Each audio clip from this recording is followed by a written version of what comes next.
السلام علیکم۔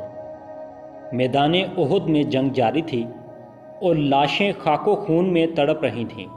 عالم یہ تھا کہ بڑے بڑے جلیل القدر صحابی حملہ کی تاب نہ لا کر پیچھے ہٹ رہے تھے اور میدان خالی ہو رہا تھا۔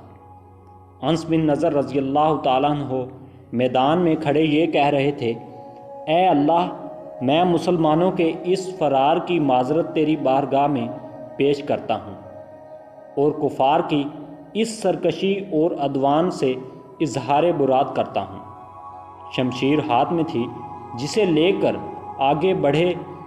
سامنے سعید بن معاذ رضی اللہ تعالیٰ عنہ ملے، بولے، اے سعید، دیکھو سامنے جنت ہے۔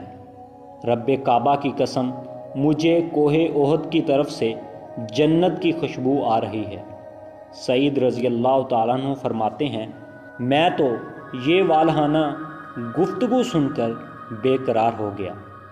جس وقت پیغمبر اسلام صلی اللہ علیہ وسلم کی شہادت کی خبر صحابہ کرام رضوان اللہ اجمعین میں پہنچی تو سب کی ہمتیں چھوٹ گئیں۔ بڑے بڑے کبار صحابہ تلواریں پھینک کر بیٹھ گئے۔ انس رضی اللہ تعالیٰ عنہ بن نضر نے شقتِ دل صحابی کی ایک جماعت بیٹھی ہوئی دیکھ کر فرمایا، کیا حال ہے؟ سب نے جواب دیا، رہبر عالم نہ رہے تو ہم کس پر فدا ہوں؟ انس رضی اللہ تعالیٰ عنہ بن نضر نے جوش میں آ کر کہا، اے لوگو، تم بھی اس کام پر قربان ہو جاؤ جس پر اللہ کے رسول صلی اللہ علیہ وسلم قربان ہو گئے۔ یہ کہہ کر مشرکین کی صفوں کی طرف بڑھے اور بے شمار کفار کو واصل جہنم کیا اور خود بھی سخت مقابلے کے بعد شہید ہو گئے۔